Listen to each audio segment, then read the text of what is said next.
Hello, mysterious person behind the screen. I imagine a video like this is going to seem pretty familiar to a lot of you out there. Somebody ranting and raving about why physical media is actually much better than streaming in every conceivable way, and why you should all jump back on the physical media train now. And yeah, that's essentially what this video is, but I kind of want to talk about it in light of the fact that I think streaming maybe isn't dying, but is in a critical point in its lifespan where I think if it wants to continue being a sustainable method of consuming films and TV and music, things have to change, both for the consumers and the people making money off this shit. Now, obviously, I'm a massive physical media collector. To my left, I have a wall full of Blu-rays. In fact, there are Blu-rays, 4Ks, DVDs, vinyl, all throughout this entire room.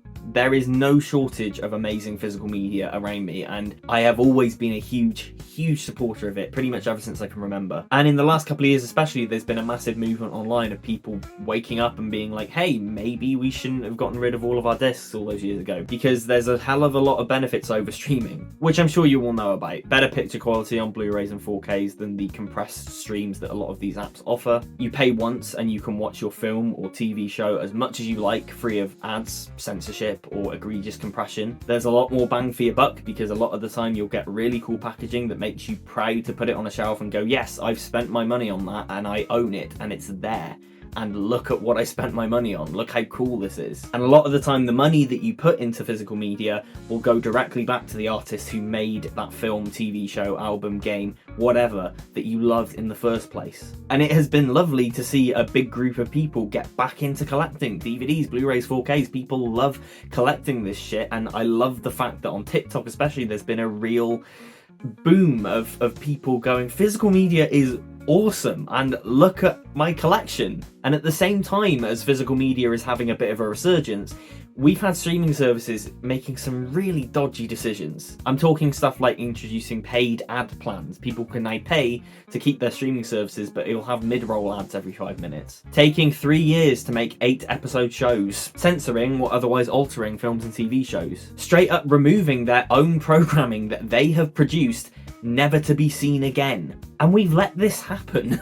People call bullshit when Netflix introduced the ad plan and Disney Plus introduced the same thing, but nobody did anything about it. We just live with the fact that the cheapest option for streaming services is to have ads every 5 minutes, completely ruining the flow of a scene or song. And I kind of feel like that was the whole appeal of streaming services when they first happened, right? When Netflix moved from DVD rentals to streaming, a big draw of that was, I don't have to pay for Sky or cable TV because I can pay $10 a month and get everything I need in one place. And I won't have to worry about ads or paying for packages that I might not want. It's all here on one app.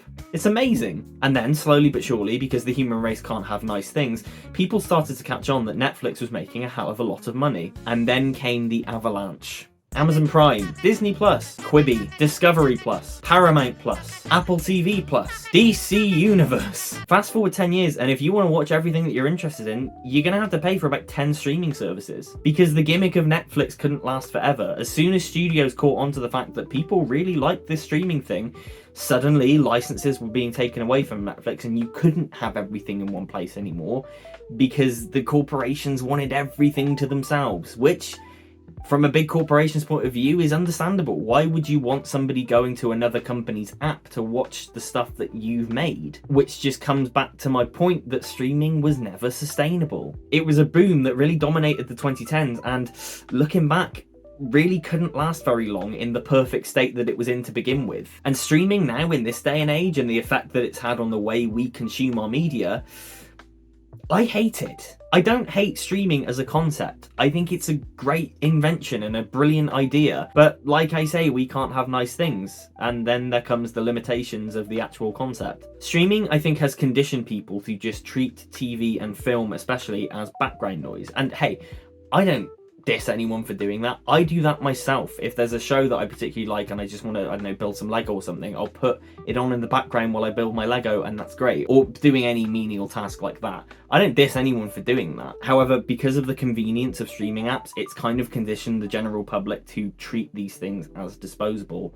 And as somebody who cares about film and TV as art, I really dislike that. I know that everybody moans about the fact that Netflix has admitted to looking into ways that it can dumb down its content, making sure that people can put it on in the background and follow it along. Everyone moans about it. but we let it happen. Netflix conditioned us to watch our films and TV like that, and now we're here. I'm only in my early to mid-20s, so I really don't want to sound like old man yells at cloud here, but this generation's attention span is fucked. The iPad generation, the TikTok generation, whatever you want to call it, a good portion of this generation isn't really engaging with films and TV in a way that's going to make them passionate about art and media and thinking about the stuff they watch in the future. You even see it subtly on these apps. You can't just let credits play anymore. It has to be, no, don't watch the credits. Look at these other stuff that we made. Look at all this other stuff that you can watch. Don't you want to watch that instead? Don't you want to watch this? You can't just sit and breathe and take stock of what you've just experienced anymore, because all of these streaming apps are so desperate for you to keep watching, keep streaming. Don't you dare click exit on that app, because that's the way they lose money. With physical media, I feel way more in tune with what I'm engaging with, which I know sounds really pretentious and wanky, but it's true. If I'm having a movie night, the experience of taking that movie off the shelf, looking at the artwork on the case, popping the disc into the player, hitting play, that's me settling down. It's like going to the cinema. That's me getting ready to be transported to another world. That extra level of effort where you're physically engaging with the media is amazing to me. Yes, it's not as convenient as just pressing play, but I feel way more in tune and connected and in the headspace for what I'm about to watch. Does anyone else get that too? I especially get it with music. Now, I do listen to the majority of my music on Spotify, a streaming service, and I do that for convenience. I do it for when I'm driving, when I'm working. It's just nice having everything in one place, every song you can ever think of on there, just to plug in and listen to whenever. But if I really want to engage with an album as though it's a piece of art, I will get the vinyl out, I will lay it on the player, I will put that needle into the grooves of that vinyl, and I will plug in and listen to it. And I find that when I listen to something on vinyl like that, I really hone in and focus into what I'm listening to, the lyrics, the instrumentation, and I really get a new appreciation for what the artist is trying to say through that music. And my rule with vinyl is often that I will really only buy my very favourite albums. If I've got it on vinyl, you know that it's an album that I really love, in most cases anyway. And vinyl especially has had a massive resurgence in recent years. People love buying vinyl who don't even have a record player, because it's cool, it's a talking point. The artwork on these things is often gorgeous and stunning, and they're so big, and they take up space in your life, not just in your room, but in your life. And I'm a big supporter of it. Every record store day, I always go to it. I always try and find new albums that I want to listen to. I always try and buy these exclusive releases, because it's fun to support that movement and to be part of a collective group of people coming to share their love of music through the physical media that they buy. I don't want this video to come across as streaming services are always ethically wrong and physical media is always ethically right,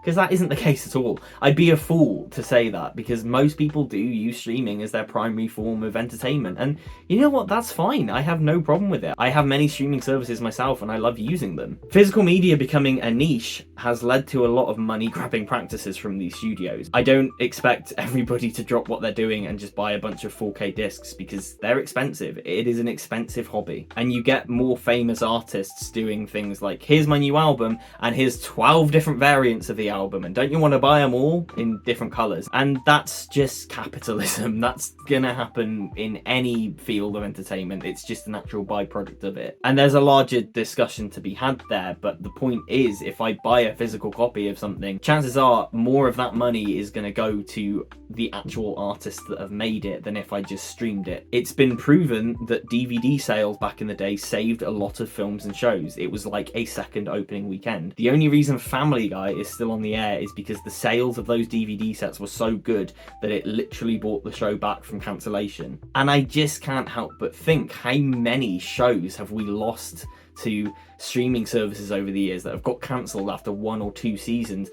How many of those would still be around had they had a chance to be released on DVD and had that second wind, had that second life? I feel like so many shows don't get given any chances anymore. And I especially think it's insane that in this day and age, Disney can put money into making a Willow TV series and then just completely pull it and never release it on any type of physical media, and essentially the whole show is now lost media except for piracy, which is a whole other topic that I don't want to discuss here really. The point of this video is, I think that streaming services, The bubble is bursting. I honestly think physical media and streaming can coexist. That's how I do it, really. I use streaming as almost like a try before you buy thing. If I watch a film that's on Netflix and I love it, then great, I'll go out and buy the 4K, or if it's not available on 4K Blu-ray. And then I have it forever, and I know that I never have to worry about ever wanting to watch that again because I'll always have it there with me. As a Doctor Who fan, I'm so grateful that the BBC puts so much money into stuff like the collection sets. I've said it before in pretty much every unboxing video I do for those things. It is literally like having the BBC archives on your shelf. Everything you could ever want to know about the show is contained within those beautifully produced sets, and I think we're so lucky as fans that the BBC is still so behind Doctor Who on physical media. And I do think there is a future where studios can put just as much effort and time and money into the physical media market as they do streaming. These things can coexist. One doesn't have to replace the other, and I think it's a shame that for a while streaming kind of did replace physical media, at least to the point where in the general public people are like, oh, why would you ever buy a disc again? Well, I think it's pretty clear why. I'm sure that most of my audience does buy physical media, and I know most of you are like me, collectors. People love this stuff. So I want to hear your thoughts on where streaming has gone and your opinion on kind of the rise of physical media again. I think it's kind of having a second life, and I just want to get your opinion on that, see what you think about streaming, and just open up a discussion, really. Like, subscribe, comment, and I'll see you in my next one. Take care now.